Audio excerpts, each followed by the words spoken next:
Celebramos la fiesta de la Sagrada Familia, una de las fiestas muy queridas de este tiempo de Navidad, porque nos recuerda la familia.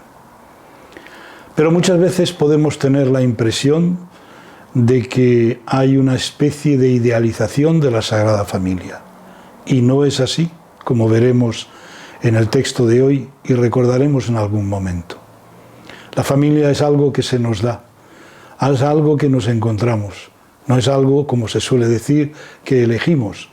Elegimos a los amigos, pero no a la familia.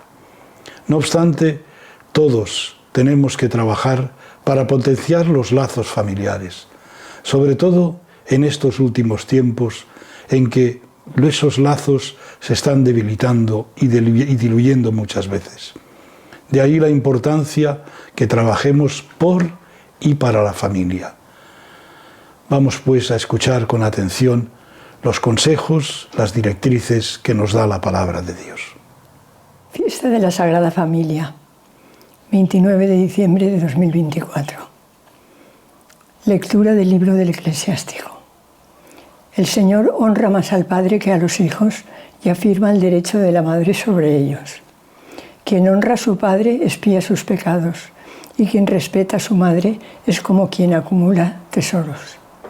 Quien honra a su padre se alegrará de sus hijos, y cuando rece será escuchado.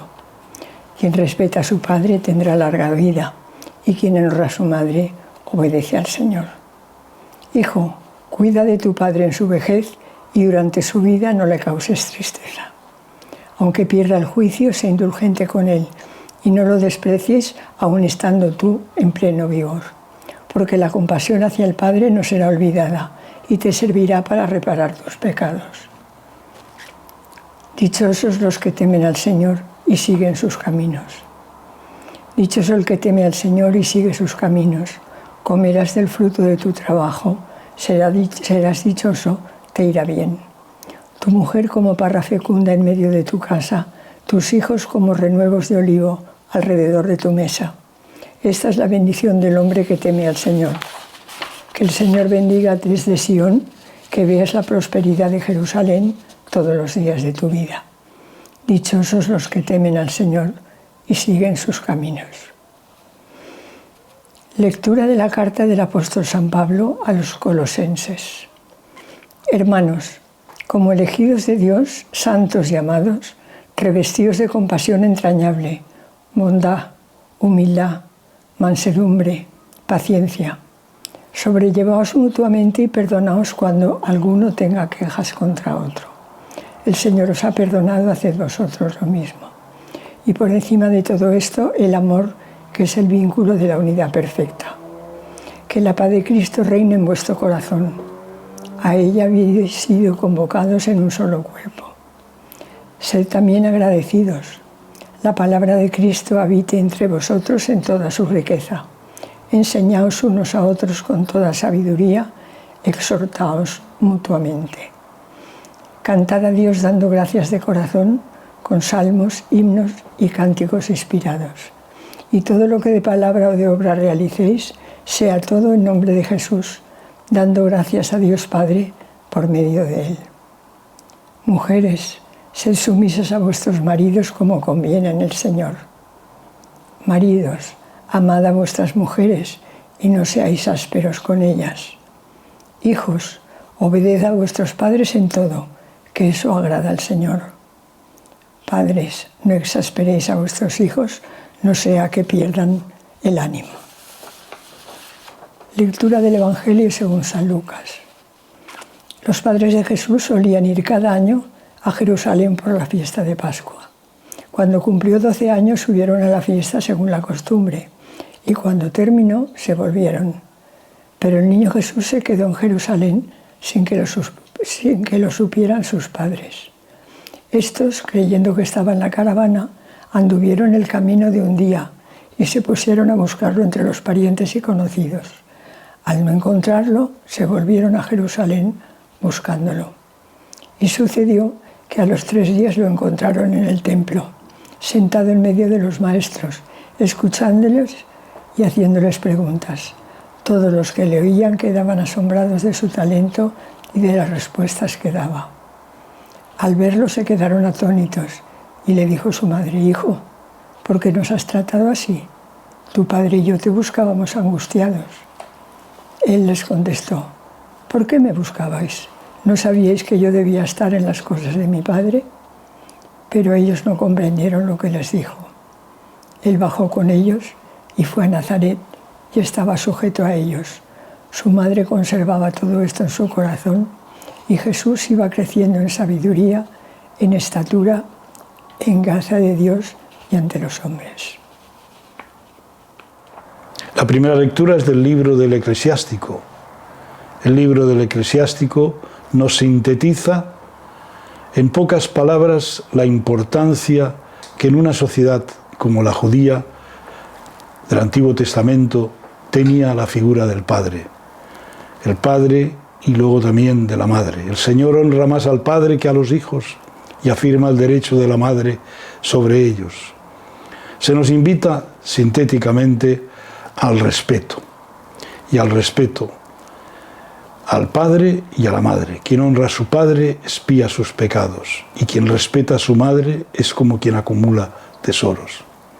Quien honra a su padre se alegrará de sus hijos, y cuando rece será escuchado. Quien respeta al padre tendrá larga vida, y quien honra a su madre obedece al Señor. Y sobre todo, cuida de tu padre en su vejez, y durante su vida no le causes tristeza. Y aunque pierda el juicio, son cosas que suceden a nuestro alrededor hoy, aquí y ahora, sobre todo en la última parte de la lectura. Cuida de tu padre en su vejez y durante su vida no le causes tristeza.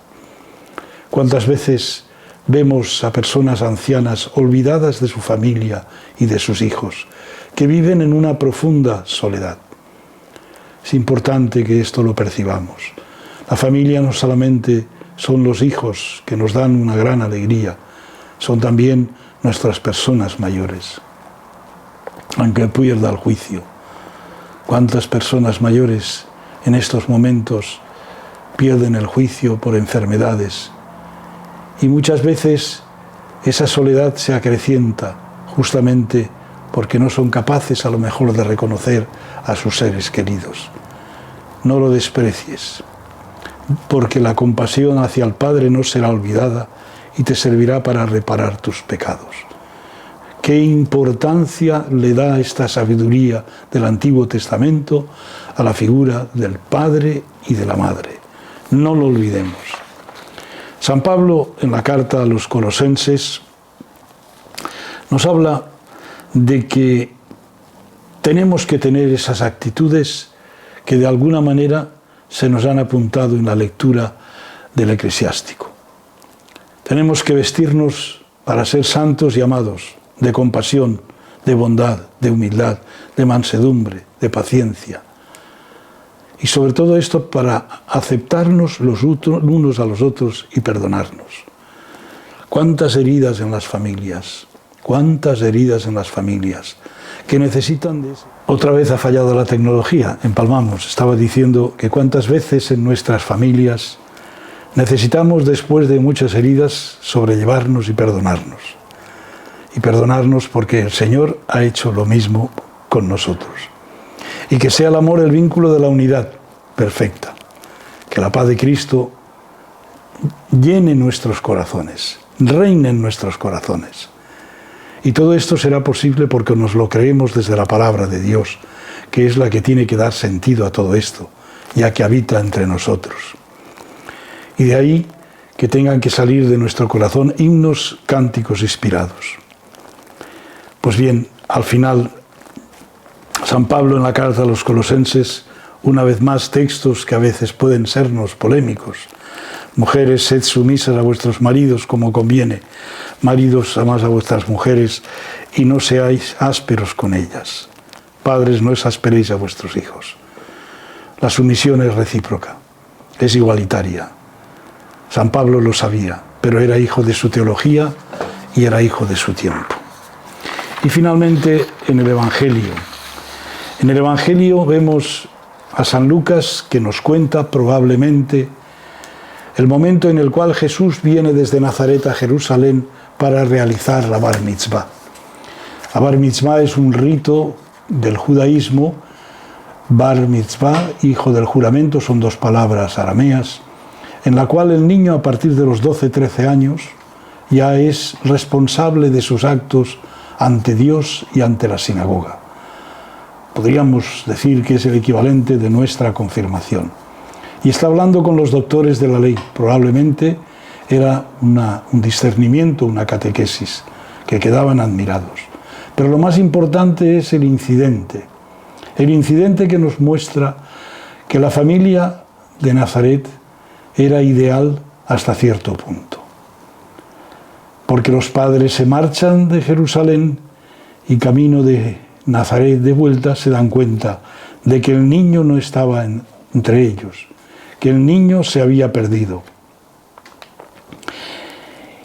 Y le dice su madre, con toda razón, hijo, ¿por qué nos has tratado así? Es una palabra fuerte. ¿Por qué has pasado de nosotros? Y Jesús le responde, ¿por qué me buscabais? ¿No sabíais que yo debía estar en las cosas de mi Padre? Pero ellos no comprendieron. ¿Por qué nos has tratado así? A pesar de la respuesta no lo comprendieron. Bajó con ellos a Nazaret, pero lo interesante es que su madre conservaba todo esto en su corazón.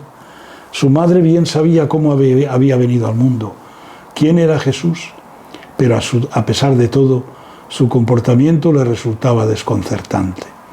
Como muchas veces nosotros hemos resultado desconcertantes para nuestros padres, para nuestros hermanos, para nuestra familia. No somos ideales, somos familias reales.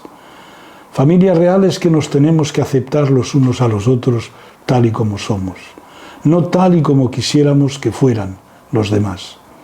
Y eso cuesta en la vida, porque todos nos hacemos proyectos sobre los demás, proyectos sobre mi padre, sobre mi madre, sobre mis hermanos, y esos proyectos la vida los va rompiendo, porque la vida nos va llevando a unos por un sitio y a otros por otro. Cuántos conflictos familiares viven y sobreviven en nuestro mundo. Hemos de trabajar por y para la familia. Es muy costoso, porque muchas veces se esclerotizan actitudes, porque muchas veces hay momentos en los cuales hay rupturas que parecen definitivas. Yo os invito en el Día de la Sagrada Familia a vivir una familia real, con girones, con sufrimientos, pero también con esperanzas para restañar heridas. Feliz Día de la Familia a todos. El tiempo de Nazaret es un tiempo de silencio, oculto, que deja en la ciudad de Galilea desconocida hasta que aparece por primera vez en el relato de la Anunciación. Es ahí donde Jesús se hace hombre, donde su personalidad se modela en las tradiciones de su pueblo y donde madura un proyecto que un día debe llevar a cabo. Sabemos que quedan muchas cosas por explicar. En todo caso, Nazaret, hoy y siempre, es una sorpresa, porque es una llamada eterna a escuchar la voz de Dios y a responder como lo hizo María. La familia está formada por unos padres y unos hijos, y nadie está en el mundo sin ese proceso. No tenemos otra manera de venir al mundo, de crecer, de madurar, y ello forma parte del misterio de la creación de Dios. Pero el misterio de ser padres no puede quedar reducido solamente a lo biológico. Ser padres es un misterio de vida que los creyentes sabemos que está en las manos de Dios. La arqueología nos muestra esa casa de José donde se llevó a María, donde Jesús vivió con ellos hasta que, contando como con unos 30 años, abandonó su hogar para dedicarse a la predicación del reino de Dios. Pablo habla a los colosenses del comportamiento de los cristianos entre sí, en la comunidad. Se pide para la comunidad cristiana misericordia, bondad, humildad, mansedumbre, paciencia, para los que forman el cuerpo de Cristo. Son valores que sin mayor trascendencia deben ser la constante de que han sido llamados a ser cristianos. Son valores de una ética que los cristianos deben saber aportar desde esa vocación radical de su vida. La misericordia no es propio de la ética humana, sino religiosa. Trata de modificar o radicalizar lo que los cristianos deben vivir entre sí. De ello se deben revestir. La misericordia, la bondad, la humildad, la mansedumbre y la paciencia son necesarias en cualquier familia. Deben ser más para una familia que se sienta cristiana. Hasta ahora, en los capítulos 1 y 2 de Lucas, Jesús no ha podido hablar. Siempre han hablado por él o de él. Es la primera palabra que Jesús va a pronunciar en el Evangelio de Lucas.